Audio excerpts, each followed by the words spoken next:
తెలంగాణలోని లక్షల మంది అన్నదాతలు ఎప్పుడెప్పుడా అని ఎదురు చూస్తున్న వానాకాలం పంట పెట్టుబడి సాయం రైతు భరోసా నిధుల విడుదలకు ముహూర్తం ఖరారైంది. రాష్ట్ర వ్యాప్తంగా సాగు పనులు ఊపందుకుంటున్న తరుణంలో రైతులకు ఆర్థికంగా అండగా నిలిచేందుకు ప్రభుత్వం నేడు తొలి విడత నిధులను విడుదల చేయనుంది. మొదటి విడత కింద 2 ఎకరాల వరకు భూమి ఉన్న 41.37 లక్షల మంది చిన్న సన్నకారు రైతుల బ్యాంకు ఖాతాలో 2482.02 కోట్లను ప్రభుత్వం నేరుగా జమ చేయనుంది. హైదరాబాద్లోని శిల్పకళా వేదికలో మంగళవారం సాయంత్రం 4 గంటలకు నిర్వహించనున్న రైతు ఆశీర్వాద సభలో ముఖ్యమంత్రి రేవంత్ రెడ్డి ల్యాప్టాప్లో మీటా నొక్కి ఈ నిధుల పంపిణీ కార్యక్రమాన్ని అధికారికంగా ప్రారంభించనున్నారు. వాస్తవానికి భారీ రైతు ఆశీర్వాద సభను డిప్యూటీ సీఎం బట్టి విక్రమార్క ప్రాతినిధ్యం వహిస్తున్న మదిరా శాసనసభ నియోజకవర్గ పరిధిలోని చింతకానిలో నిర్వహించాలని ప్రభుత్వం భావించింది.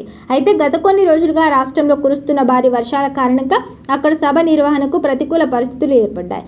దీంతో సీఎం రేవంత్ రెడ్డి సూచనల మేరకు తక్షణమే హైదరాబాద్లోని శిల్పకళా వేదికకు మార్చారు. రాష్ట్రంలోని మొత్తం 73.32 లక్షల మంది రైతులకు చెందిన 1.5 ఎకరాల సాగు భూమికి గాను ఎకరానికి 6,000 చొప్పున మొత్తం 9,000 కోట్లను దశల వారీగా విడుదల చేయనున్నట్లు మంత్రి తుమ్మల ప్రకటించారు. అందులో భాగంగానే ప్రాధాన్యత క్రమంలో మొదటగా తక్కువ భూమి ఉన్న చిన్న రైతులకు తొలి విడత సాయం అందుతుందన్నారు. రైతు భరోసా నిధుల బదిలీ ప్రక్రియ ఎలాంటి ఆటంకాలు లేకుండా సాగేందుకు ప్రభుత్వం ఇప్పటికే ముంబైలోని ఆర్బీఐ కార్యాలయానికి, హైదరాబాద్లోని రాష్ట్ర స్థాయి బ్యాంకర్ల కమిటీకి, అన్ని వాణిజ్య గ్రామీణ బ్యాంకులకు ముందస్తు సమాచారం అందించింది. రైతుల ఖాతాల్లో జమ అయ్యే ఈ సాయాన్ని బ్యాంకులు వారి పాత రుణ బకాయిల కింద మినహాయించుకోవడానికి వీల్లేదని, ఈ నిధులు పూర్తిగా రైతుల సాగు అవసరాలకే దక్కేలా చూడాలని ప్రభుత్వం ఆదేశాలు జారీ చేసింది. కాగా శిల్పకళా వేదికలో జరిగే ఈ కార్యక్రమానికి వివిధ జిల్లాల నుంచి సుమారు 2,500 మంది రైతులు హాజరు కానున్నారు.